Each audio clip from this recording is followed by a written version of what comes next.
Good evening. If you would like to listen to a 38-year-old man discuss the importance of an old top 10 most influential rollerblading video list, you've come to the right place. Did I say that right? Did I say drone on? 38-year-old man drone on. So in my old, I'm a nerd with files and archiving for rollerblading stuff. I've been doing it decently since maybe 2010, 2011. I was good with it before that, but I'm even better now. So things that are important I try and keep in file folders, skating stuff. And there was a screen cap from an early 2010s Daily Bread. No, not early 2000s Daily Bread, or mid 2000s maybe. Not sure what issue, but it's the top 10 most influential videos. I'll read you the little caption here. Ever wonder where today's videographers got their inspiration to start making skate videos? Well, we did. So we asked guys like Dave Payne, Drew Bacharach, Joe Navaran, Shane Coburn, Vic Vuitton, I don't know how to say his last name, but that's V3, Adam Johnson, Bo Coddington, Carl Sturgis, Jan Welch, Doug Uquart, and James Reetsky to list the videos they thought were the most influential. We tallied their responses together and came up with this master list of the videos that helped define rollerblading. And I must say, this is a very solid list. I'm impressed with it, and it's aged very well. And that list of people is really good too. The people who picked the videos is a really good list. V3000. Yeah, okay, yeah, he did. He did Juiced, and he did Life Plus stuff. He got out pretty quick, but he still was a big contributor at that time. Everyone else on the list, Carl Sturgis, yeah, no, that's a solid list, because you have all the Life Plus guys. You have people that made stuff that's on the list. Anyways, I'm going to go through it. You have to imagine this is the mid-2000s. So the list is Hoax 2. This is in no particular order. 10 videos. These are essential to view if you haven't seen them, in my opinion. You've probably seen all these. Hoax 2, VG3, Coup d'etat, Mad Beef, Transcend, Hoax, so that's the first hoax, VG4, Brain Fear Gone, Harvesting the Crust, and Elements. Now I'm just going to quickly go through my thoughts on the list, and possibly what's missing, and what could go on the list now. So you have to start with Hoax, Mad Beef, and Hoax 2. That's like a essential trilogy to the beginnings of skating, the beginnings of the feel of street skating, the heroes of street skating, that hardcore rollerblading video feel. And the funny part was, Mad Beef is what got me into skating, but I didn't see Hoax 2 until after seeing VG3 and 4 and Bottom Line, and Hoax 2 still had one of the biggest impacts out of this whole list. So all of them, I had seen all of the new school tricks in VG3 and 4, but I saw Hoax 2 after, and it still has that incredible classic skate video feel that just can't be touched. There's nothing on the list like it. The other funny thing is, I saw the Hoax for the first time, God, in the mid-2000s, and I got stoned, I think, and watched it for the first time, and I was laughing so hard and so into it because I think it came out before Mad Beef. It did, yes. Mad Beef was after. So it was I hadn't seen that primitive of a skate video outside of 18 Days and Vertical Axis, and it's amazing. For the initial, maybe Senate was just starting at the same time as this, as the Hoax, but holy, that was an experience. I love that about T-Bone, that that it has this hardcore yet dorky, funny feel that's really hard to put into words. I've seen, I'm a big fan of Greg Stump's ski videos, and I once messaged, I don't know if it was Evan Stone or Craig Carroll from T-Bone who I messaged, I'll have to look back, and I asked him, you go back and you try and understand how all of this stuff came about and who people's influences were. So I watched Greg Stump, who, another nerdy reference, but Bruce Benedict, who was the cinematographer for Greg Stump films, shot all of the earliest rollerblade promos. Anyways, I asked one of the guys from T-Bone if Greg Stump was an influence, and he said definitely P-Tex, Lies, and Duct Tape was the film that he said was a big influence on Hoax 2 and some of the early T-Bone stuff. And you can see it. And I love connecting all those dots. And I think that the skateboard influence, so the next ones on the list that I'll pair together is VG3 and 4. It's such like a distinct vibe from Hoax, Mad Beef, and Hoax 2, and then you get VG3 and 4, which was fully 411 and skateboard influenced, that without skateboarding, you're not going to have, VG's not going to be VG, or I don't even know if it would exist. So there's a clear influence there. Whereas Hoax and T-Bone and Craig Carroll and Evan Stone taking the influence from things like Greg Stump, and it had such a distinctly rollerblading flavor to me personally, which is why we say we're always T-Bone people in Kamloops. There was something very rollerblading about those videos to me that just can't be touched still. But VG3 and 4, in terms of seeing the progression of the sport and tricks, you didn't get that hardcore rollerblading feel, but you got something cleaner and more refined, which I understand why that style is still so popular today. And without those, you don't get some of the other things on the list. So VG3 and 4 are essential in terms of showing the progression of the sport, that cooler skateboard influence. Music-wise, it was like getting a mixtape every time. So one thing that I can give to VG is the music that it introduced me to. It made you feel cool, like Hoax and Mad Beef and Hoax 2 felt like you were part of this world, this secret world, and then VG was like getting cool mixtapes from a friend or seeing what the newest tricks were, and it made you feel cool because it was like, yeah, these are kind of like skateboarding videos, but they're rollerblading videos. And then one of the wild cards on this list, which is it's a wild card to me. It's a weird choice because it doesn't get mentioned enough, but you have to remember a lot of the stuff on this list is California, mostly California.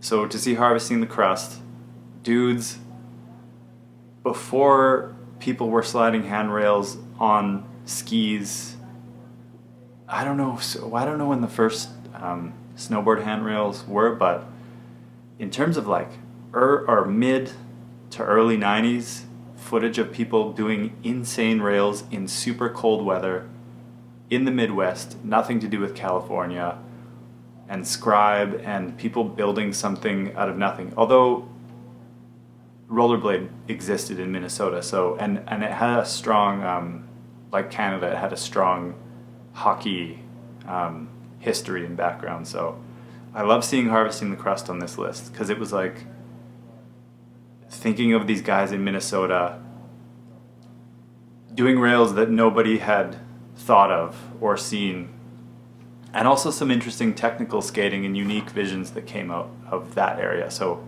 there's probably Omaha stuff in Harvesting the Crust as well. I'll need to go back and study it, but I love that that's on the list. Just a few more and then you can go. Unless you're interested, then I can keep going after that. Then you go, so I grouped together VG and I grouped together Hoax and Mad Beef. So that is That's 5 videos. Harvesting the Crust, that's 6 videos. So we have 4 left. There's 2 that I'll save for last, that I won't say yet. Next we have Elements and Transcend. Elements I'm pretty sure came out before Transcend. That's an extension of the VG style, but almost started to feel a little bit more like its own rollerblading-y direction. And you put that video on the list for Dustin Latimer's section alone in that video. It's just a really good video. I don't know how to describe. It's related to the last 2 that we're going to talk about. It gave birth to the style and feel of some of the last 2 classics we're talking about of the early 2000s, or maybe it was right on 2000. That to think of all this happening in like a decade's worth of time is insane, the progression of skating. But Elements felt different from VG, and it's hard to pinpoint. Maybe it was like heavily hip-hop music. It was raw yet stylish skating. I can't quite put my finger on a term that I would use to describe Elements, but it's a good choice. And like Harvesting the Crust, I would say Elements maybe isn't mentioned enough. But you look at people like on this list, James Rietzke, I hope I'm saying his name right, and Carl Sturgis, Shane Coburn, Joe Navron, who I think made that video. Joe Navron and Dave Temple, or was it just Dave Temple? Sorry, I should have done my research and had more notes. But it gave birth to the Joe Navron, which is who we're going to talk about next. But it's very important now that we talk about Transcend. And I would also pair this with Forest Fire. So the 2 Daily Bread magazine put out videos made by Bo Coddington. And now you have to separate the art from the artist. He has an online persona that is hard to read sometimes, pretty intense. I think he's made a lot of the rollerblading community mad with things that he's posted. But you just have to remember his vision for skating, along with them being the Daily Bread videos. So I don't know how much Angie Walton or people who worked with Daily Bread, I don't know how much of an influence that all had on the feel of skating. Like, skating looked dangerous and scary, classy. He was a really good filmer. He was great with his zoom lens. And his style for Forest Fire and this video stood apart from the other ones. I would say cinematic at the time is what it felt like. And it was just another one of those videos that just solidified, I love doing this shit, and this video blew my mind. Great use of slow motion. Yeah, dramatic and serious, and it's aged really well because there's a lot of people who tried. I would say Adam Johnson was pretty influenced by Transcend. And a lot of people were. And a lot of people didn't even come close to doing what Bo did with Transcend and Forest Fire. And holy shit, you better be confident if you open a video with Sarah McLachlan or really, really dramatic cinematic music from the Fifth Element soundtrack. But he laced the edits and the filming. And his eye for what he liked for skating, which is what I think every video on this list, outside of maybe Harvesting the Crust, which is just insane Midwest street. Everybody, all these videos are important for somebody having an eye for skating that they like, or tricks that stand out, because you're filming so much. You're not posting things to Instagram or Facebook. Phones don't exist. You're skating with all these incredible people. You still have to pick what you think are the right tricks. And Bo was really good at that. So, yeah. Transcend. Forest Fire is not on this list, but I'm saying those two should be together. Now, lastly, we have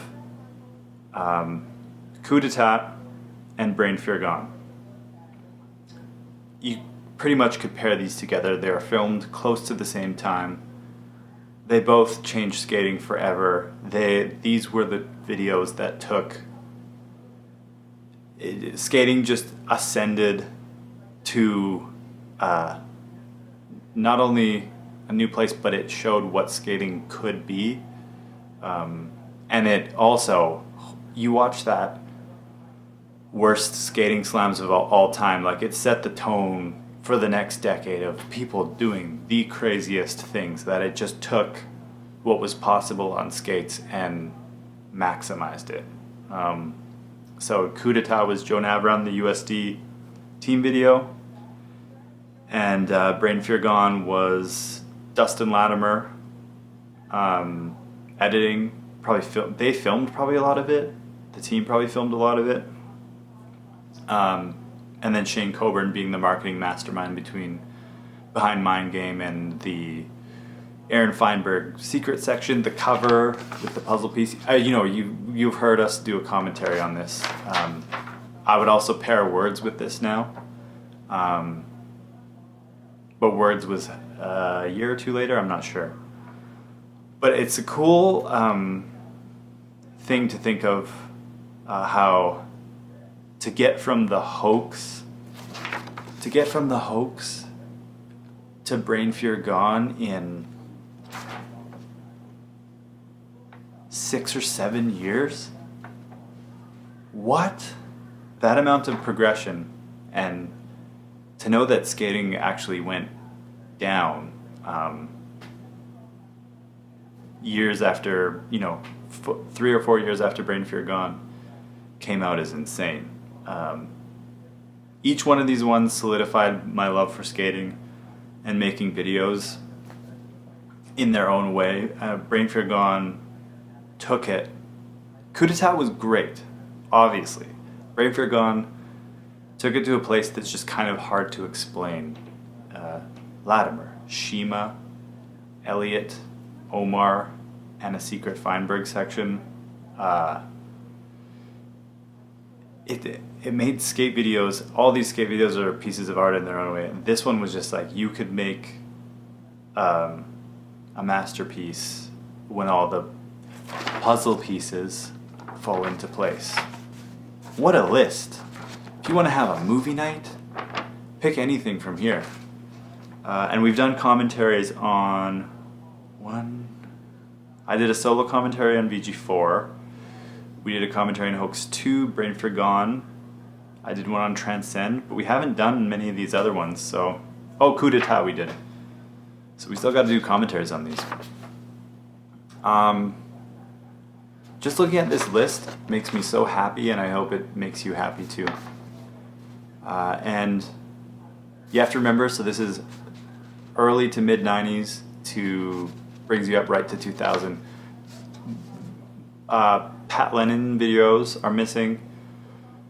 Obviously Words isn't here, and then there's Leading the Blind and Drip Drop. There's videos in the 2010s to 2020, like Haitian, The Lost Tapes, and the Shock video, that are really important parts of history that I guess we always go back to this era in these videos, and I think over time it'll be interesting to see what pops up.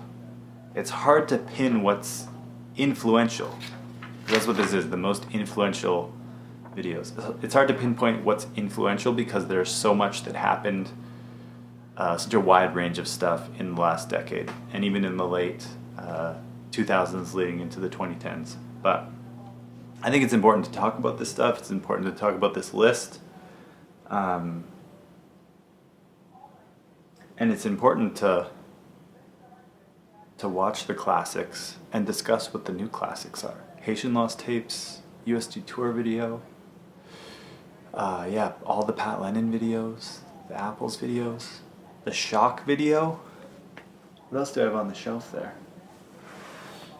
Imagine Blade Shun. There's so much to talk about and so much to watch. Rollerblading, what a history. Thank you for watching. Keep skating. Keep watching skate videos. Oh, and I'm going to make a video soon about why I love skate videos. So I didn't want to talk about that too much here. Thank you.